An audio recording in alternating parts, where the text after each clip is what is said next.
내가 사실은 이 7차 지금 교재 나머지 2권, 3권 준비가 거의 돼가는데 교재를 준비하면서 고민을 몇 가지 고민을 했어. 보통 학원에서는 대개 나한테 주문하는 게 2시간 10번 정도의 다 윤리를 끝내주면 안 되겠습니까? 그런 주문들을 해. 끝내줄 수 있어. 있는데 문제는 그래가지고는 우선 내가 짜증이 좀 날 것 같아. 대개 윤리 공부할 때 재미가 없어지는 이유 중에 하나가 맥락을 모르고 외우면 정말 재미가 없어져. 내가 가장 싫어하는 것 중에 하나가 이런 거야. 키엘케로가 말하길 신앞에선 단독자를 자각해서 실존의 회복을 얘기했대. 이 말이 무슨 말이야? 이거 모르고 한국의 고등학생들은 키엘케골, 실존주의, 그리고 신앞에선 단독자 이러고 외워버리지. 나는 우리가 깊이 있게까지 공부할 시간들이 충분하지 않다고 하더라도 이런 건 공부는 아니라고 생각해. 근데 놀라운 건 학교 선생님한테 물어도 그 말이 무슨 뜻인지 모른다는 거야. 그 무슨 뜻인지도 모르는 말을 밑줄 치고 외우게 한다는 건데 그렇게 가르치고 싶지는 않아. 그러다 보니까 이제 그 다음에 시간이 문제야. 시간이 문제인데 내 생각이야. 반대하는 사람들은 할 수 없어. 이번 우리 텀엔 내가 내 생각대로 할 거고 다음에도 내 생각대로 할 거니까. 반대하고 싶은 사람들은 듣고 싶을 때까지 듣고 나머지는 인터넷에 무료로 듣게 되니까 들어. 근데 나는 가능하면 내가 설명해 싶은 거 풍부하게 설명하고 싶어. 특히나 윤리는 내가 처음에 얘기했지 세 파트로 돼 있다고. 사상사, 동양, 서양, 한국. 여기가 교과서 분량으로는 4분의 1밖에 안 되지만 내용적으로는 가장 중요해. 다른 부분도 너희가 많은 걸 그냥 읽고도 이해할 수 있어. 근데 이 사상사 부분은 혼자 읽고는 잘 이해가 안 되는 대목이 많아. 그러니까 여기가 이해가 쫙 되면 나머지 쉬워진다고 생각한 거야. 두 번째가 현대사상과 이데올로기인데 이데올로기도 내가 비중을 둬서 설명할 거고 세 번째가 전통윤리야. 전통윤리는 정말 짜증나게 책을 써놨는데 그래도 한번 정리는 해야 돼. 다 할 생각이고 내가 시간이 부족하면 내 조교가 서울대 지금 박사과정에 있는 친구인데 다른 학원에서 강의도 하고 있는 친구야. 그 친구한테 한 파트는 부탁해서 보강을 때릴까 생각 중이야. 그리고 내가 수업한 거는 내가 또 인터넷에 올려놓을 테니까 차근차근 해나가자고. 보강을 계속 해서 해야지. 싫어? 오케이. 만장일치로 내 방식대로 나가기로 결론 내고 다음 주 월요일 날 정약용 그 다음에 19세기 말의 사상 세계윤리 3개 보강하자고. 시간은 마찬가지로 6시 반에 시작하기로 하고 장소는 지난번에 했던 데서 지난번에 내가 공간 넓은 데 마련하라 그럴게. 내가 미리 얘기했었으면 좋았을 텐데 학원 측에서 공간을 그렇게 생각하지 않았었나 봐. 좀 널널한 공간 잡아놓으라 그럴 테니까 좀 널널하게 하자고. 밥은? 그거는 무슨 표정이야 지금 이게. 야, 이 애원하는 표정이 무슨 표정이야. 생각해보자고. 자, 그래서 이제 교리를 설명해준 사부들이 등장하셨는데 그 사부 중에 아주 위대한 사부가 등장했어. 정말 대단한 사람이야. 우리 전도사가 내 질문, 그때는 전도사였거든 내 친구가. 내가 이 질문들을 쏟아부었을 때 얼굴이 시뻘개지고 근데 나중에 이 전도사가 공부하러 들어갔어. 자기 공부 더 해야 되겠대. 그리고 공부하러 들어갔어. 그리고 내 속으로 그때 또 어마어마하게 교만할 때니까 의기양양해가지고 그리고 이제 책을 보다가 진짜 충격받는 일이 벌어졌어. 나보다 1500년 선배인데 내 딱 1500년 선배가 1500년 전에 써놓은 책을 보게 됐는데 그 책에 이렇게 써있더라. 1500년 전에 쓰여진 글이야. 하나님이 왜 복수냐고 이렇게 써놓은 거야 책에다가. 마치 내 질문을 그 양반이 들었다는 듯이 또 내 질문을 예상했다는 듯이 왜 복수냐고 그리고 답을 달아놓으신 거야. 귀신 같은 늙은이야. 선악과 왜 만들었냐고 그리고 또 대답을 달아놓으신 거야. 그 귀신 같은 늙은이의 대답을 들어볼래? 그 귀신 같은 늙은이의 대답이 이거야. 하나님이 왜 복수냐고? 삼위일체 하나님이시기 때문이라는 거야. 성부, 성자, 성령의 세 가지 위상. 하나님은 오직 한 분이시지만 세 가지의 위격을 가지고 계신데 오직 한 분의 하나님으로 표현할 땐 단수 표현이 충분했지만 성부, 성자, 성령을 동시에 설명하자니 동시에 묘사하자니 인간의 언어로 쓸 때 복수로 쓸 수밖에 없었던 거다 이놈아 이렇게 써놨더라고. 근데 그거 보고 충격받았어. 선악과 왜 만들었냐고? 그 양반 대답은 이런 대답이야. 인간에게 특별한 능력을 줬다는 것의 상징으로 만드신 거래. 특별한 능력을 준 것의 상징이다. 뭘 줬는데? 인간에겐 자유, 의지를 주셨대. 모든 생물은 이 본능의 사이클을 벗어날 수 없고 이 본능의 사이클 안에서만 살지만 인간에겐 자유, 의지를 주셔서 자유, 의지에 따라서 어떤 행동을 할 수도 있고 안 할 수도 있는 자유, 의지가 너에게 있다. 이 자유, 의지의 상징이 선악과와 생명나무였다는 거예요. 선악과가 자유, 의지의 상징이다. 네 의지에 따라 먹을 수도 있고 안 먹을 수도 있는 의지가 너에게 있다는 것의 상징이었다는 거야. 그런데 인간은 그 자유, 의지를 나눠냈다는 거야. 누구한테만 먹으려고? 신한테만 먹으려고. 뱀이 하와를 꼬실 때 유혹의 내용이 뭐 있는 줄 알아? 너 저거 먹으면 하나님처럼 지혜가 와진다라는 거다. 하나님은 그게 무서워서 먹지 말라 그런 거다. 하나님과 맞먹을 욕심으로 인간은 자유의지를 나누겠고 이 자유의지의 남용, 인간의 배신으로 신과 인간은 멀어졌다는 거야. 하나님은 영원하신 분이야. 인간은 거기서 쫓겨나서 에덴에서의 추방인 거지. 영원하시면서 멀어졌어. 인간은 유한한 존재가 된 거지. 정령 죽을 수밖에 없는, 흙으로 돌아갈 수밖에 없는 유한한 존재가 됐다는 거야. 아담 이후에 인간의 자손은 누구나 죽을 수밖에 없어. 이게 인간의 원죄라는 거야. 인간이 여기서 죄에서 구원받고 영원한 생명을 되찾으려면 누구한테로 돌아가야 되나? 하나님께로 돌아가야 되지. 이 신께 돌아가는 다리를 놓기 위해서, 그 화해의 다리를 위해서 누가 오셨다는 거야? 예수께서 오셨다는 거야. 그래서 누구든지 예수 믿으면 영생을 얻을 수 있다고 요한복음 3장 16절에 써놓은 거다. 이놈아. 이렇게 써오셨더라고. 정말 놀라운 인간이에요. 그 귀신 같은 늙은이의 이름이 성 아우구스 티누스라는 사람인데 영어로 발음하면 성 어거스틴이라고 불려지지. 자, 이제 이 어거스틴을 포함한 교리의 사부들이 등장하셨어.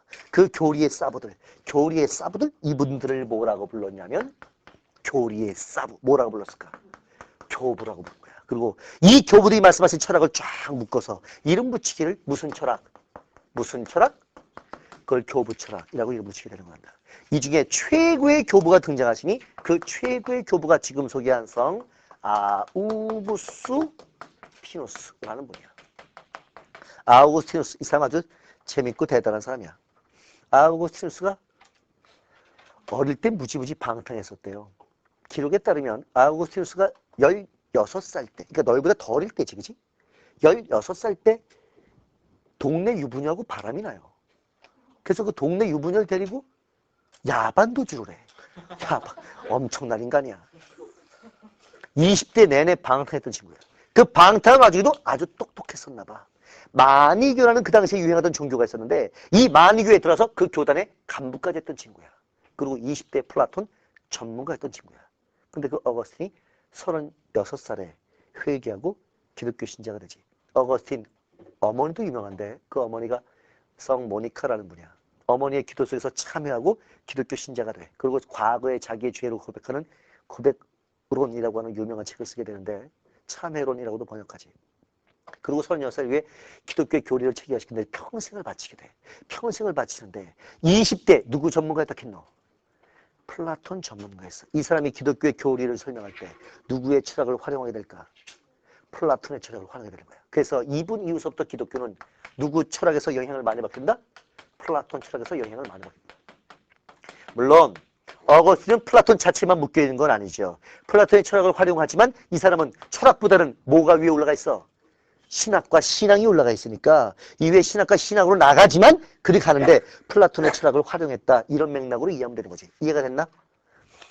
전반전의 기독교 철학을 교부 철학이라고 말한다면 후반전의 기독교 철학을, 중세 후반전의 기독교 철학을 스콜라 철학이라고 말해. 또 머릿속으로 한번 정리해봐라. 중세 철학을 두 단계로 쪼갠다는 거야. 중세를 전반과 후반으로 나눈다는 거야. 이 중세 전반을 무슨 철학이라고 부르고? 교부 철학. 후반을 무슨 철학이라고 말한다? 스콜라 철학. 오케이. 너희 질문은 뭐야? 뭐가 왜야? 그치. 그냥 왜? 이건 질문이 아니지, 그치? 왜 중세를, 내 커피 어디 갔어? 왜 중세를 전반과 후반으로 나누냐? 교부 철학과 스콜라 철학의 차이가 뭐냐? 이런 질문이겠지, 그치? 교부 철학, 스콜라 철학. 다른 점은, 가장 다른 점은 이름이 다르지. 앞에는 무슨 철학이라고? 교부. 뒤에는 무슨 철학이라고? 스콜라. 이름을 알면 돼. 교부. 한자로 이렇게 써. 교부, 교리의 사부야. 영어로는 처치 파더야. 교회 아버지야. 교회 아버지인데 교회 아버지가 누구냐면 교리를 설명해주는 신부님들을 말했던 거야. 교리를 설명해주는 교리의 사부란 뜻이야. 스콜라는 이렇게 써. 라틴 말이야. 스콜라. 느낌이 오냐? 스콜라. 이게 영어가 되면 뭐가 되게? 스쿨이 된단다. 스쿨. 스쿨의 어원이 스콜라야. 그래서 지금도 스칼라십이라고 말하면 장학금 제도를 말하죠. 학교라는 뜻이 돼. 스콜라 어원은 더 재밌어. 스콜라의 어원이 뭐냐면 그리스 말인데 이건 라틴 말이고. 그리스 말로 스콜라의 어원이 스콜레야. 스콜레. 그리스 말로 스콜레가 학교의 어원인데 스콜레 원래 말 뜻이 기똥차. 학교의 어원인데 스콜레의 원래 뜻이 뭐냐면 여가야. 여가. 재밌지. 학교의 원래 뜻이 뭐였다고? 여가야. 학교는 할 일 없는 인간들이 할 일 없을 때 가는 곳이었던 거야. 너희를 보면 분명하지 않냐? 학교란 여가를 즐기는 곳이었던 건데 이게 스쿨이 돼. 그러니까 스콜라 철학을 우리말로 번역하면 어떻게 되는 거야?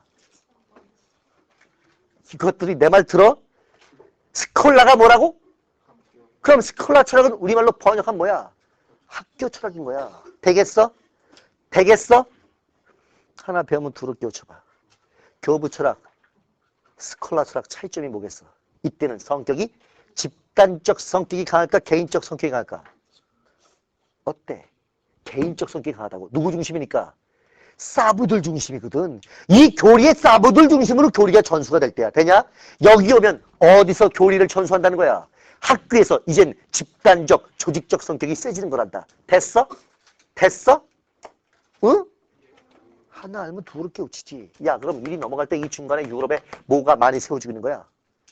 학교가 많이 세워지고 있다는 거야. 수도원을 중심으로 학교가 많이 세워지면서 이 학교 중심으로 교리가 발달하던 시대를 스콜라 시대, 그걸 스콜라 철학이라고 불렀던 거란다. 오케이? 전반에 교부 시대를 대표하는 최고의 교부가 우구스티누스라면 이 후반을 대표하는 스콜라 시대 최고의 철학자가 토마스 아퀴나스라는 분이죠. 카톨릭 신자들 손 들어봐. 카톨릭 신자 손 들어봐. 하나, 번쩍 들어봐. 둘, 셋. 지금 안 들면 너희들은 지옥불에 헤매게 될 것이다. 다 손 들어봐. 하나, 둘, 또 들어서 넷, 오케이, 다섯. 좋았어. 들어본 적 있나? 지금도 로마 교황청이 인정하는 로마 교황청 공식 철학이 있단다. 이 로마 교황청 공식 철학의 이름이 토마스 철학이야. 그 토마스가 누구냐면 토마스 아퀴나스를 지칭한 거야. 토마스 아퀴나스의 철학을 20세기에 약간 변형시켜서 발전시켰는데 그걸 신토마스 철학, 영어로는 네오토미즘이라고 말하는, 토마스를 톰이라고 그러죠. 네오토미즘이라고 말하는데 이게 오늘날까지 카톨릭의 기본 철학이 돼 있지. 토마스 아퀴나스가 스콜라 시대를 대표한다고 말할 수 있는데 참고로 봐둘 대목은 우구스티누스가 플라톤 전문가였다면 이 사람은 플라톤 전문가가 아니었어. 이 사람은 누구 전문가냐면 아리스토텔레스 전문가였어. 그래서 우리 흔히 어떻게 정리하냐면 중세 전반전은 주로 누구 철학에서 영향을 많이 받고 있고 플라톤에서 영향을 많이 받고 있고 후반으로 가면 갈수록 누가 영향을 많이 준다? 아리스토텔레스의 철학에 영향을 많이 준다. 이렇게 말하게 된단다. 되냐? 되냐? 좀 똘똘한 표정 좀 줘봐. 됐어? 됐어? 이런 질문 생기나? 왜 전반전은 플라톤만 영향을 줬을까요? 이런 질문 안 생기나? 안 생기나? 만약에 이 전반전이 한 30년이나 한 50년쯤 된다면 플라톤만 영향을 준 게 이해가 될 수도 있는데 중세 전체가 몇 년이야? 1000년이야. 그럼 전반이면 대략 몇 년이야? 어떻게 500년 동안 이 사람만 영향을 줄까? 이런 질문 안 생겨? 안 생겨? 아는 게 많아야 질문도 많아져. 이 전반전에서는 아리스토텔레스가 영향을 못 준 정도가 아니었어. 이 전반전엔 아리스토텔레스 책보다 잡히잖아? 죽음이야. 죽여버렸어요. 사탄의 자식이라고 죽여버렸던 거야. 그러면 아니 왜 죽여? 더군다나 여기서 500년 동안 죽이더니 왜 받아들여? 이런 질문 생길 수 있는 거 아닌가? 생기든지 말든지. 저 질문과 관련되어진 소설이 있어. 지금 내가 던진 질문과 관련된 아주 재밌는 소설이 장미의 이름이야. 장미의 이름 들어봤나? 움베르토 에코라고 하는 아주 유명한 친구, 정말 대단한 친구인데 감당이 안 될 정도로 대단한 친구 중에 하나인데 움베르토 에코라는 그 짱구의 고전적인 소설이 장미의 이름이야. 소설은 볼륨이 두꺼운 게 2권이나 되니까 읽기가 만만치 않을 텐데 2002년 이후에 나온 장미의 이름은 번역을 다시 한번 해서 지금은 읽기가 좀 편해. 옛날 소설은 번역이 거지 같았고 아주 머리에 쥐가 난 줄 알았었는데 최근 번역본은 훨씬 낫더라. 소설 볼 사람들 한번 읽어봐. 아주 재밌어. 그리고 소설 볼 여유가 별로 없거든. 비디오라도 봐. 장미의 이름이란 동일한 제목의 영화가 있어. 션 코넬리라고 하는 왜 옛날에 007도 나왔던 친구가 주연으로 나오는데 영화가 좀 압축적이긴 하지만 영화도 내가 볼 때 비교적 잘 만든 영화인 셈인데 한번 봐봐. 내용은 그런 식으로 돼 있어. 중세 수도원에서 미스테리 연쇄 살인사건이 벌어지는 거야. 그 연쇄 살인사건의 범인을 찾아가는 거야. 윌리엄이라고 하는 수도사가 찾아가는 과정으로 돼 있지. 결국 범인을 잡는데 똑똑한 수도사들이 도서관에 중세 수도원의 도서관에서 필사, 성경책을 베끼는 역할을 하는 수도사들이 의문의 죽음들을 당해가는 거야. 손이 썩고 입이 썩어서 죽어가는 거야. 나중에 범인을 찾죠? 범인은 그 수도원 최고 고참 수도사였는데 그 최고참 수도사가 아리스토텔레스 책에다가 정기적으로 독약을 바르는 거야. 이 책을 몰래 읽는 자에게 신의 저주가 있을지어다. 그리고 독약을 발라드린 거야. 그 책은 숨겨져 있어. 보통 사람 못 보게 돼 있어. 근데 똑똑한 수도사들이 책에 접근해. 그리고 아리스토텔레스 책을 읽어. 밤새 읽어. 너희가 배운 바에 따르면 우린 코딱지만큼 배웠지만 플라톤과 아리스토텔레스 누가 더 논리적이야? 훨씬 논리적이야. 플라톤 얘기는 어떤 의미에서 허황되잖아. 굉장히 논리적이야. 플라톤처럼만 알던 친구들이 아리스토텔레스 책을 읽는 순간 쑥 빠지는 거야. 밤새 책을 읽어. 책을 읽어가면서 하는 거야. 그러다가 손이 썩고 입이 썩는 거야. 책에 독약이 묻어있으니까 손과 입이 썩어서 죽어가게 되는데 아리스토텔레스를 못 읽게 했던 중세 분위기 중에 한 면을 보여주는 거지. 사실은 장미의 이름의 배경은 언제냐면 스콜라스틱 중기에 들어갔을 텐데 이미 후반전 들어갔을 텐데 그때도 어떤 수도에서는 아리스토텔레스를 못 보게 했었던 거라. 그렇다면 이 앞에는 훨씬 더 심했었겠지. 왜 그랬을까? 우린 배웠는데 왜 못 읽게 했을까? 교부 철학자들은 아리스토텔레스가 사탄이라고 생각했던 거야. 왜? 아리스토텔레스 식대로 설명하면 뭐가 설명이 안 돼? 신이 설명이 안 되는 거야. 진리는 어디 있어? 현실 속에 있어. 세상의 모든 건 진료와 동시에 뭘 가지고 있어야 돼? 형상을 가지고 있어야 돼. 하나님은 진료가 있어 없어? 없잖아. 신이 설명이 안 되고 천사가 설명이 안 되고 천국이 설명이 안 되는 거야. 그래서 아리스토텔레스의 논리를 사탄 논리라고 생각했던 거란다. 그럼 이제 의문이 더 커지지. 그럼 왜 받아들여? 왜 받아들여? 대학 가서 찾아봐. 자, 그래서 중세를 저렇게 나누고 저걸 쫙 도표로 그리면 이렇게 그릴 수 있을 것이야. 중세 천년을 도표로 표현하면 4세기부터 14세기까지 천년 동안의 기간을 봤을 때 중세의 특징은 신앙의 세계와 이성의 세계가 만나는 거다. 신앙은 위에 있고 이성은 밑에 있어서 이렇게 만나서 이성이 신앙을 보조해 주는 역할, 신앙 중심의 시대인데 이성과 신앙이 만난다. 이렇게 표현할 수 있겠다. 그래서 신앙이 저 위에 있고 이성은 요 밑에서 만난다. 그래서 이성과 신앙이 신앙 중심으로 만나는 게 중세의 특징이라고 표현할 수 있겠다. 됐어? 됐어? 그런데 이 밑에 있던 이성이 시대가 가면 갈수록, 시대가 지나면 지날수록 얘가 살살 기어올라가기 시작해. 이 이성이 조금 더 낮은 지위에 있던 요 전반전을 내가 뭐라고 설명한 거냐면 교보시대. 이성이 살살 더 기어오른 이 후반전을 뭐라고 설명한 거야? 스콜라 시대라고 설명한 겁니다. 물론 기어 올라가더라도 여전히 위에 있는 건 뭐야? 위에 있는 건 뭐야? 신앙이지. 신앙 중심이 어느 시대의 특징이야? 중세의 특징이야. 그러나 신앙이 위에 있는 건 맞지만 속에서 보자면 이성이 계속 자라고 있다는 것도 이해할 수 있으면 좋겠다. 오케이? 이걸 이렇게 해보자고. 이 교보시대는 주로 누구 철학을 활용하던 시대고 플라톤을 가면 갈수록 누구의 철학을? 아리스토텔레스의 철학을. 아리스토텔레스의 철학을 받아들일수록 뭐의 역할이 조금 세져가? 이성 역할이 조금 세져가고 그래서 이 후반전쯤 접어들면 이성과 신앙의 조화를 말하는 수준까지 신앙과 이성의 조화를 말하는 순간까지 이성이 좀 올라가는 시대를 후반전이라고 표현할 수 있겠다. 그러니까 앞에서는 이성이 완전 딱다리. 뒤에 가면 이성이 조금씩 역할을 제대로 하고 좀씩 커져가는 거지. 오케이? 그림 이해가 됐나? 됐나? 괜찮아. 미안, 나중에 떨어져 사. 자, 그런데 내가 이 그림을 그린 이유는 어딨냐면 여기까지 이제 대략적으로 흐름이 이해가 됐다고 보고 이 이성이 계속 올라가? 계속 올라가? 그러면 그 나중에 이성이 신앙과 맞먹지 않겠냐? 이런 식의 화살표들을 계속 올라오면 신앙과 충돌하지 않겠냐? 충돌하다 보면 이 경향이 계속된다면 아예 뒤에 뭐가 올라갈 수 있어? 이성이 위로 올라갈지도 모르지. 오케이야? 이 이성이 위로 올라가는 순간 어느 시대는 끝장나는 거야. 중세는 끝장나는 거야. 중세는 뭐 중심이니까? 신앙 중심의 세계니까 이성이 올랐으면 중세는 막을 내려야 될 것이야. 됐어? 됐어? 이 과정을 검토해보자고. 계속 기어올라오던 이성이 드디어 신앙한테 맞먹기 시작해. 신앙한테 맞먹기 시작해? 이성이 신앙한테 맞먹는다는 말은 신앙의 권위가 세진다는 겨, 약해진다는 겨. 약해진다는 거야. 다른 말로 말하면 교회의 권위가 세지는 거야, 약해지는 거야? 약해지는 거야. 이 당시에 교회를 대표하는 교회의 짱은 누구야? 교황이야. 그럼 거꾸로 말하면 누구의 권위가 약해지는 거야? 교황 권위가 약해진다는 거야. 서서히 교황 권위가 약해지는 거야. 질문. 중세 교황의 권위가 약해지는 결정적인 사건이 뭡니까?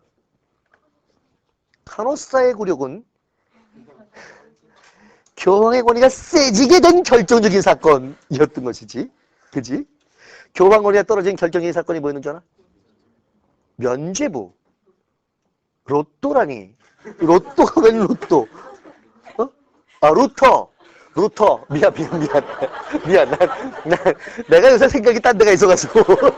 루터로 어떻게 로또로 들어? 루터를 조금 더 뒤에 일이야. 그 전에 교황 권위가 떨어진 사건이 있었어. 뭐? 십자군 전쟁이야. 십자군 전쟁이야. 이게 교황 권위를 추락시키는 결정적인 사건이 됩니다. 십자군 전쟁이야.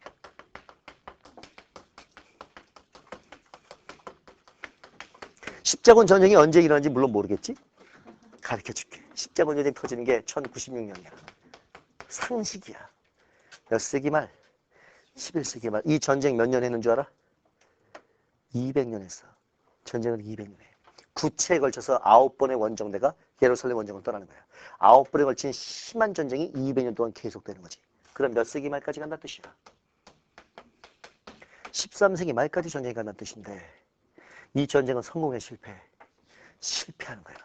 그냥 실패 정도가 아니야. 교회의 추악한 모습을 만천하에 공개하고 그거 실패하는 거야. 십자군 정말 심각한 군대죠. 역사를 한번 찾아봐. 1차 원정대 말고는 정신 똑바로 박힌 놈들이 하나도 없었어. 2차부터 9차까지. 특히나 4차 원정대는 예루살렘 근처도 안 가. 유럽을 휩쓸고 다니는 거야. 십자군이 들어가는 데마다 방화, 살인, 강간, 약탈. 십자군이 들어가면 그만 완전히 절단나는 거야. 가는 데마다 강간, 살인, 그리고 약탈. 정말 마적대만큼도 못한 악마군들이 그 중세의 십자군이란다. 근데 무식한 기독교 신자들은 십자가만 나오면 거룩하게 생각을 하지. 역사를 알 건 알아야 돼. 조지 W. 부시가 이라크를 쳐들어가면서 그리고 아프간을 쳐들어가면서 자기네를 십자군에 비유하더라고. 미군을 십자군에 비유하더라고. 부시는 둘 중에 하나야. 무식한 놈이든지 아니면 십자군을 제대로 알고 있는 거지. 미군이 들어가는 데마다 방화, 살인, 강간, 전 세계를 쑥대밭으로 만든 거 아니죠. 제대로 알고 있든지 아니면 정말 무식한 놈이든지 둘 중에 하나의 셈인데 이 십자군 교황이 전쟁을 선포한 거야. 교황이 전쟁을 만든 거야. 그런데 전쟁이 실패로 들어가. 그럼 교황 권위는 어떻게 돼? 떨어질 수밖에 없지. 다시 말하면 몇 세기 말서부터 교황 권위가 떨어지는 조짐을 보인다. 13세기 말서부터 교황 권위가 떨어지는 조짐을 보이기 시작하는 거야. 이해가 되나? 세계사 배우는 친구들 그 다음에 또 배우게 되는데 요 뒤에 교회 분열이 일어나죠. 교황이 두 놈이 돼버리는 거야. 아비뇽유수라 그래가지고 교황이 도되면서 교황의 권위는 더 떨어지게 되는데 어쨌거나 13세기 말서부터 교황 권위가 떨어지는 조짐을 보이기 시작했어. 그러다가 14세기에 접어들자 이제 중세에 대한 도전이 시작되는 거야. 질문. 중세는 이성 중심이었어? 신앙 중심이었어? 그럼 인간 중심이야? 신 중심이야? 중세는 신 중심의 세계였었다고. 그런데 14세기에 놀라운 점이 나오는 거야. 인간에 대한 재발견, 인간에 대한 자각, 인본주의 운동이 나오는 거야. 그리스, 로마, 고전의 부활운동. 우리 이걸 뭐라고 말하지? 르네상스라고 말하죠. 14세기에 르네상스 운동이 시작되는 거야. 이 르네상스 정신 중의 핵심을 인본주의라고 본다면 이 르네상스의 인본주의는 뭐에 대한 도전인 셈이야? 신본주의에 대한 도전인 셈인 것이고 그래서 14세기 르네상스를 중세에 대한 사상적 도전의 시작이라고 말하게 된다. 되나? 이 르네상스 정신을 잘 보여주는 사람들이 그 르네상스의 거장들이야. 나는 예술사는 내가 잘 모르지만 라파엘로나 다빈치나 미켈란젤로나 이 거장들이 이 시기의 정신을 잘 보였다고. 아까 라파엘로라 그랬는데 오늘 밤에 인터넷 서핑하면서 한번 찾아봐. 라파엘로를 찾든지 아니면 아테네 학당이라고 서핑해봐. 아테네 학당. 라파엘로의 유명한 그림이 있어. 그 그림의 제목이 아테네 학당이야. 이 친구들 그림의 소재를 어디서 찾아오고 있어? 그리스에서 찾아오고 있는 거야. 이 그리스 고전의 부활운동을 보여주는데 아테네 학당 정말 재밌다. 그림이. 큰 그림으로 보면 훨씬 재밌는데 본 적은 있을 거야. 큰 그림에 사람이 여럿 있는데 가운데 문이 있어. 가운데에서 주인공 같은 두 사람이 걸어오는 그림이야. 그 옆에 여러 사람 나오고 있고 앞에 앉아있는 사람도 있고 누워있는 사람도 이런데 가운데 두 사람이 문으로 걸어가면서 토론하고 나와. 오른쪽에 있는 사람, 그러니까 내가 볼 때 오른쪽, 너희가 볼 땐 왼쪽이겠지. 오른쪽에 있는 사람이 백발의 노인네야. 그 백발의 노인네가 책을 옆에다 끼고 걸어오면서 이리로 걸어간다고. 그리고 옆에 이렇게 쳐다보고 걸어가. 왼쪽엔 조금 젊어 보이는 친구인데 그 친구 책을 끼고 이리로 걸어가지. 이러면서 이리로 노래 보러 가. 누군지 알겠냐? 이 늙은이가 누굴까? 플라톤이라. 이거 뭐야 이거? 그럼 진리는 어딨다? 천상의 세계 진리가 있다는 거야. 이거 누구야? 그럼 진리는 어디 있다는 거야? 현실 속에 있다는 건데 정말 발상이 재밌는 친구들인데 라펠로 말고 내가 정말 재밌었던 친구는 미켈란젤로야. 그 사람 진짜 재밌는 사람이야. 미켈란젤로의 조각상 중에 다비드상이라고 본 적 있나? 다비드가 누군지 아나? 다비드 영어로 발음하면 뭐야? 데이비드인데 다비드가 누군 줄 알아? 다윗이야. 구약성경에 나오는 골리앗을 짱돌로 때려 죽였다는 그 다윗인데 다비드 젊은 다비드 상을 보면 목욕하다 나온 것 같은 상 있잖아. 그거 본 적 있어? 있어? 다비드 상 딱 보면 처음에 눈에 확 띄는 게 뭐야? 본 적 없구나. 근육질 걔 근육은 별로 없어. 다비드 눈에 확 띄는 게 뭐냐면 남자 성기야. 남자 성기를 아주 리얼하게 갖다 붙여놨어요. 와, 기똥찬 발상이야. 이전 같으면 상상도 못해. 중세 같으면 이거 상상도 못해. 천으로 가려야지. 천을 끌어다 가려야지 어떻게 성기를 리얼하게 보여주냐. 리얼하게 성기 나는 모든 의도가 그 속에 압축되어 있다고 생각해. 이게 르네상스의 정신을 보여준다. 인간의 육체의 모습, 인간의 육체의 아름다움을 그대로 드러내고 싶어 하는 것. 그걸 우리는 인본주의 정신이라고 말하지. 그 사람 그림 중에 아주 유명한 그림이 있지. 천정의 그 성당 천정에다 그린 그림. 그 성당 이름이 뭐라고? 시스틴 성당이야. 시스틴 성당이 교황 직할 성당이야. 교황이 직접 미사를 집전하는 교황 직할 성당인데 이 성당 천정에다 그린 그림 유명하죠. 천지창조로 알려져 있지. 근데 그림은 사실 연속 그림이야. 연속 그림이 딱 돼서 천지창조 창세기 1장서부터 어디까지 나오냐면 창세기 1장부터 노아의 홍수까지 쭉 그림이 연속적으로 그림이 쭉 그려져 있어. 그중에 가운데 그림이 제일 유명해. 그 가운데 그림이 아담의 탄생인가? 그림은 본 적이 있을 거야. 왜 그 가운데 그림이 뭐냐면 아담이 이렇게 옷 벗고 누워서 이러고 있고 하나님이 이렇게 날아가는 그림 있잖아. 본 적 있지? 그 그림도 진짜 발색이 기똥차야. 하나님이 이러고 날아가시는데 그 날아가는 하나님 봐봐. 하나님이 거기서 근육질이야. 하나님이 근육질이야? 이거 정말 기똥차지 않아? 신의 모습을 누구의 모습으로 묘사하는 거야? 인간의 모습으로 묘사하는. 이게 르네상스 거장들의 정신인데 근데 내가 진짜 미켈란젤로가 재밌다고 생각했던 건 이 그림이 아니야. 이 사람 진짜 재밌다고 생각했던 건 두 가지인데 이 그림 앞에 그림이 있어. 이 그림 앞에 창세기에 나오는 궁창을 만드는 장면을 묘사한 것 같아. 하나님이 어두컴컴한 곳으로 하나님의 몸을 던지는 모습이야. 어두컴컴한 곳으로 하나님이 이렇게 차고 나가시는 모습의 그림이 있어. 이 그림이 내가 무지하게 재밌었던 첫 번째고, 두 번째는 이 가운데 그림 말고 옆에 그림도 있어. 테두리 친 그림. 그 테두리에 누가 있냐면 한쪽엔 성경에 나오는 예언자들이 있어.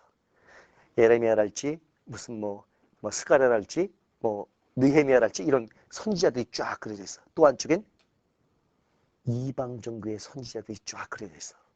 어떻게 교황 집전하는 성당 꼭대기에다가 이방 종교의 예언자들을 갖다가 그림으로 쫙 넣어놨을까?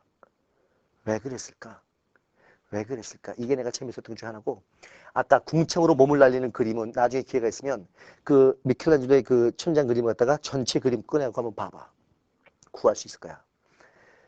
궁창으로 몸을 날리는데 하나님이 이거 날아가시는데 하나님 몸을 이렇게 던지는 것 같은데 어두컴컴해 배경이.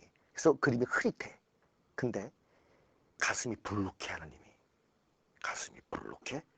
그건 육질이 아니야. 유방 같아. 유방 같아. 만약에 이게 유방이라면 정말 미켈란젤로는 탁월한 사고방식 가진 놈이야. 은연중에 무식한 기독교 신자들은 하나님이 남성일 거라고 생각해, 여성일 거라고 생각해. 그럼 무식한 기독교 신자들은 은연중에 하나님이 남성일 거라고 생각하지. 그래서 기도할 때 맨날 하나님 아버지라고 기도하지. 근데 가만히 생각해보자. 하나님이 남성이시라면, 하나님 속에 여성성이 없다면 우리는 무언가를 안 가지고 있을 때, 무언가가 결핍돼 있을 때 그 상태를 완전이라고 말하나 불완전이라고 말하나. 자, 하나님이 남성이라면 하나님은 완전한 분이야, 불완전한 분이야? 불완전한 분인 거 아니야? 하나님이 완전하시려면 하나님 속엔 결핍된 게 없어야 되지. 그럼 하나님 속에는 남성성과 여성성이 다 있어야 되는 거 아닌가? 그런데 우리가 하나님이 남성이라고 생각하는 이유는 무엇 때문일까? 세상을 누가 지배하고 있기 때문이야? 남자가 지배하고 있기 때문이지. 7,000년 동안 남자가 지배하니까 우리는 당연히 하나님이 남성이라고 생각하는 거 아닐까? 근거를 대볼까? 예수님의 얼굴이 머릿속에 떠오르나? 난 너희가 예수님의 얼굴이 머릿속에 떠오를 거라고 생각해. 근데 너희가 떠오른 그 예수님의 얼굴을 가만히 생각해봐. 금발인가? 금발에 가깝나? 얼굴은 동글동글한가? 약간 길쭉한가? 너희가 떠오른 예수 얼굴은 흑인인가 백인인가? 백인인가? 아마 백인이 떠오를걸? 핀란드 계통의 북미 계통의 인간형이 떠오르지 않아? 근데 예수는 어디 사람이야? 이스라엘 사람이야. 중동 사람이야. 그럼 예수는 누구하고 얼굴이 비슷해야지 정상이야? 사담 후세인하고 비슷해야지 정상인 거 아닌가? 그래야 되는 거 아닌가? 근데 우리는 예수의 얼굴을 어떻게 떠올려? 백인 얼굴 떠올리잖아. 왜 그런가? 근대 이후의 세계를 누가 지배하고 있기 때문이야? 백인들이 지배하고 있기 때문이지. 만약에 아프리카가 세계를 지배했다면 내 장담컨대 예수는 흑인으로 묘사가 되고 얼굴은 뽀글뽀글 아마 이런 그림이었을 거라고 생각하는데, 미켈란젤로의 정신, 이제 중세된 전면적 도전, 인본주의 정신을 보여준다. 그러다가 15세기에 중세를 밀어붙이는 또 엄청난 사건들이 밀려왔는데 15세기 사건의 정점이 1492년이었어. 마침내 감동하지. 1492년 이거 뭐야? 컬럼버스야. 신대륙 발견. 걔네 말로 신대륙 발견이지. 내가 지금 뭐라 했냐? 걔네 말로 이제 말 좀 알아듣기 시작하는 거야. 우리말로 그냥 지리상의 발견이라고 말해. 내가 걔네 말이라고 말한 이유도 이해가 되나? 그럼 이거 정말 싸가지가 없는 놈들이지. 아니, 발견이라니. 컬럼버스가 도착했을 땐 이미 원주민들이 수천 년을 살아오고 있는 거 아니야. 근데 지가 발견했대. 그럼 얘 눈에는 원주민은 뭐가 아닌 거야? 사람이 아닌 거야. 이거 정말 싸가지가 없는 거야. 만약에 그놈들이 조선에 왔었으면 그랬을걸? 한반도 발견. 원숭이 비슷하게 생긴 것들이 허연 거 걸치고 뛰어다니고 있어. 뭐 이런 식으로 얘기했을지도 모를 만한인데 그건 백인 중심주의 발언인 셈이고 객관적으로 말하면 지도상에는 없었으니까 지도상의 발견 이렇게 말할 수 있고 지상의 발견 여기까지 우리가 인정해 줄 수 있겠지. 그치? 콜럼버스 요 직전에 바르톨로메 디아스 들어봤어? 바스코 다가마 들어봤어? 아프리카 남단 희망봉이 발견되고 인도양으로 넘어가는 항로가 개척된 거야. 대서양으로 돌아버리니까 아메리카에게 도착하는 거지. 새로운 항로, 새로운 지도가 이제 만들어지기 시작해. 이게 중세를 흔들어 버린단다. 이 사건이 중세를 흔드는 거야. 왜? 중세 사람들은 세계가 어떻게 생겼다고 믿었대? 네모나다고 믿었대요. 평평하다고 믿었대. 그래서 바다 멀리 가지 말라 그랬대. 바다 멀리 나가면 어떻게 된다고? 떨어진다 그랬다는 거야. 심각한 건 이걸 누가 가르친 거야? 중세의 모든 학교는 어디 소속이야? 교회 소속이야. 중세의 모든 책은 어디서 내? 교회에서 내. 책 검열을 누가 해? 교회에서 해. 결국 지구가 네모나다고 할 경우는 누구야? 교회인 거야. 몇 년 동안? 1000년 동안. 역사에서 배워야 된단다. 역사에서 배워야 돼. 누구의 이름으로? 누구의 이름으로 지구가 네모나다고 가르쳤을까? 하나님의 이름으로. 이거 안 믿으면 다 뭐야? 사탄인 거야. 안 믿으면 사탄인 거야. 그럼 어떻게 해? 죽이지. 죽여도 어떻게 죽이냐? 어떻게 죽인지 모르지. 불에 태워 죽이는 거야. 기독교인들이 잘못 가면 얼마나 잔인해질 수 있는지를 보여주는 게 중세의 역사고 근대의 역사고 오늘날 미국의 역사야.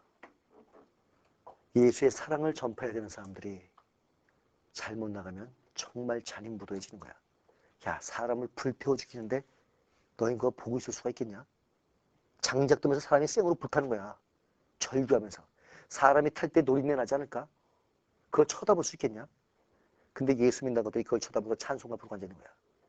그 미친 것들 속에 예수가 계실까? 그 속에 원수를 사랑하고 말한 예수가 계실까? 근데 그들이 예수를 팔아먹으면서 그따구 짓들을 1000년 동안 해왔었던 거야. 그 장작값은 누가 내는 줄 알아? 그 죽는 사람이 내는 거야. 죽는 사람의 재산을 압수해요. 그래서 장작값 내고 나머지는 누가 가져? 죽여야 하는 거야. 그래서 중세는 계속 장작에 불태워 죽인단다. 뭘 뺏으려고? 재산 뺏으려고. 이게 마녀 사냥이 되는 거란다. 그게 마녀 사냥이 되는데 어쨌거나 그런 식으로 장작 때문에 장작 살 돈이 없는 건 어떻게 돼? 나중에 수십 명씩 한 번에 죽여. 그때 어떻게 죽이냐면 큰 가마솥에다가 기름을 끓여. 그리고 사람을 집어 던지는 거야. 그래서 튀겨 죽이는 거야. 가마솥에다가. 그걸 1000년 동안 교회가 저지른 수많은 범죄 중에 그 범죄 중에 하나야. 교회가 사과할 날이 난 올 거라고 생각해. 사과해야 돼. 사과해야 돼. 그래야지 교회가 바로 서. 교회 사과 얘기 나서 내가 한마디만 더 하면 지금 교황이 누구시지? 요한 바로 2세지. 그분 이제 그 세상 떠나실 것 같지? 내 그 사람 처음 교황 됐을 때 되게 안 좋아했었어. CIA 스파인 줄 알았어. 근데 나중에 내 그분한테 감복하게 돼. 그분 대단한 분이야. 그런 교황이 계시니까 그나마 다행이야. 교황이 이스라엘 갈 때 마음속에 난 감동이 생기더라. 유대교하고 가톨릭은 원수지가 아니잖아. 이스라엘 가서 암살당할 수 있는 거 아니야? 근데 이스라엘 가시는 거야? 이슬람 지역을 가시더라고. 그때 마음에 감동이 오더라고. 내가 교황한테 감동하기 시작해서 첫 번째는 교황의 사과 때문이었어. 요한 바로 이사가 뭘 사과하셨냐면 2차 대전 당시에 가톨릭 교회가 나치에게 협력했던 사실을 고백하고 사과하셨단다. 가톨릭 교회가 히틀러의 앞잡이가 돼가지고 유럽에서 어떤 짓을 저질렀었는지 공공연한 비밀이야. 무식한 것들은 모르지만 알만한 사람은 다 알아. 교회는 이걸 뭉개왔어. 계속 뭉개왔어. 교황이 이걸 사과하신 거야. 난 정말 잘하신 거라고 생각해. 이게 교회의 권위를 떨어뜨리지 않아. 그래야 교회의 권위가 제대로 살아. 개신교는 심하게 반성해야 돼. 개신교는 한 번도 사과해 본 적이 없어. 개신교 목사들 중에 히틀러 앞잡이가 된 놈들이 한둘이 아니었단다. 근데 그걸 개신교는 사과해 본 적이 없어. 유태인 600만 학살할 때 개신교 목사가 얼마나 끼어 있었는 줄 알아? 근데 그걸 사과해 본 적이 없어. 가톨릭은 그나마 사과한 거지. 난 그때 교황한테 머리가 숙여지더라고. 그리고 교황 바로 이제 그때 존경하는 마음이 생기는데 그런 분들이 교황인 게 다행인 거라. 이때까지 교황이 267명 있었죠? 267명 있던 교황들 중에 존경할 만한 교황들도 안 돼. 그 중에 쓰레기 같은 교황들이 한둘이 아니야. 정말 인간 쓰레기들. 알렉산더 12세 같은 놈들은 간통하다 맞아 죽죠? 간통하다 남편한테 잡혔어. 남편이 때려 죽였다. 이 자식이 하고 때려 죽였는데 뭘 교황이야. 이런 교황들이 한둘이 아닐 때 비하면 지금 교황은 정말 훌륭한 거죠. 들어가서 이게 중세가 알고 있던 지식을 무너뜨리는 거야. 지구가 네모나다는 지식이 무너지네? 이 지식이 무너지니까 그걸 가리킨 교회의 권위가 무너지고 교회의 권위 무너지면서 이제 중세 철학의 권위가 또 무너진다는 거야. 이걸 유식한 말로 뭐라고 말하냐면 중세의 세계관이 무너진다. 세계관의 붕괴라고 말하지. 16세기 1517년 드디어 엄청난 태풍이 밀려왔어. 1517년이 누구야? 이게 루터야. 마틴 루터. 뭐가 시작되는 거야? 종교 개혁이 시작되는 거야. 야, 루터나 약 20년 뒤에 칼뱅이나 루터나 칼빈이나 독실한 크리스찬 아니야. 그런데 이 두 분은 다 누굴 대놓고 까는 거야? 교황을 대놓고 까는 거야. 뭐의 권위가 추락할 수밖에 없어? 교황 권위가 추락할 수밖에 없지. 그래서 중세 권위가 또 무너지기 시작한다. 이렇게 말하게 돼. 종교개혁은 내가 뒤에 가서 다시 한번 또 언급할 때가 올 텐데 루터의 혁신 중에 하나가 개인의 발견이죠. 구원의 문제는 하나님과 나의 문제라는 거야. 나의 문제라는 거야. 사제가 대신해 줄 수 있는 게 아니라 하나님과 나의 문제라는 게 개신교의 시작이 된 셈인데 우린 그걸 서양 개인주의 싹이다 이렇게 나중에 말하게 된단다. 그건 뒤에 다시 한번 검토해보고. 아무튼 종교개혁이 중세의 권위를 무너뜨린다. 마지막 결정타. 저 중세를 날려버리는 마지막 결정타는 16세기 중반서부터 17세기까지 등장했던 영웅들이 있었는데 이때 등장했던 영웅들 내가 성만 쓸 테니까 이름은 각자 써. 그 영웅의 1번 타자가 이분이야. 그 영웅의 2번 타자는 이분이지. 3번 타자는 이분이야. 4번 타자가 이 양반이죠. 그렇지. 케플러. 전에 어떤 놈이 케빈 코스너라고 내가 때려 죽이려고 했는데 케플러. 갈릴레오? 갈릴레이? 난 늘 이게 헷갈려. 야, 갈릴레오냐? 갈릴레이냐? 갈릴레이야? 난 늘 헷갈려. 베르베르냐? 베르베르. 난 늘 헷갈려. 어쨌거나, 뭐가 발달하는 중이야? 뭐가 발달하는 중이야? 자연과학이 눈부시게 발달하는 거야. 이걸 17세기 과학혁명이라고 말하는데 자연과학이 눈부시게 발달하는 거야.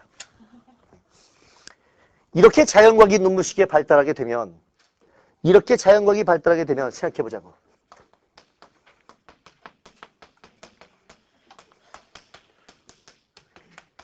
이제 우주의 법칙이나 지구상의 법칙이 과학으로 설명이 되는 건데 과학은 신앙으로 하는 거야? 이성으로 하는 거야? 이성으로 하는 거야. 우주의 법칙과 지구상의 법칙이 뭐로 설명되는 거야? 이성으로 설명이 되는 거야. 이제 역전이 일어나는 거라.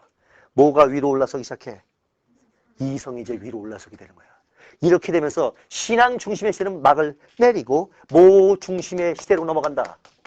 이성 중심의 시대로 넘어간다. 이렇게 말하게 되는 거지. 되나? 중세가 뭐 중심이었다면 신앙 중심이었다면 이걸 과도기라고 말할 수 있을 것이고 이 과도기를 거쳐서 이제 뭐 중심으로 간다고? 이성 중심으로 간다고 말하는데 이 이성 중심의 새로운 시대를 우리는 뭐라고 표현하냐면 그걸 근대라고 부르는 거란다. 질문. 고개 들어보라고. 근대 철학의 특징을 한마디로 말해봐라. 그럼 이성 중심의 철학이 근대 철학의 핵심이란다. 이해가 되겠나? 대략 몇 세기 이후를 근대라고 보면 되겠나? 자연과학의 발달과 맞물려 17세기 이후를 근대라고 보면 되겠지. 오케이? 이거 대답하면 내 감동한다. 근대 철학을 몇 세기 이후라고 보라고? 17세기 이후라고 봐라. 그때 중국에서는 무슨 학문이 탄생하고 있었을까? 17세기면 중국이 무슨 나라일 때야? 개벽다구들이 명운 1300 청이잖아. 17세기가 어? 그럼 중국에서는 무슨 학이 태동하고 있는 거야? 고증학이 태동하고 있을 때 유럽에서 무슨 철학이 등장한다고? 근대 철학이 등장하고 있었던 것이야. 그럼 다시 한번 유럽에서 근대 철학이 등장하고 있었을 때 우리나라에서는 실학이 싹 트고 있었던 것이란다. 무슨 말인지 알겠냐? 이게 97년 수능 문제란다. 97년 수능 문제가 물어보기를 서양의 근대 철학이 등장할 때 우리나라에서 새로 등장한 사상적 경향은 실사? 이게 답이었던 거지. 오케이? 좋아. 다음 시간에 이제 근대로 넘어가자. 여기까지 하자. 월요일 날 6시 반이야? 오케이?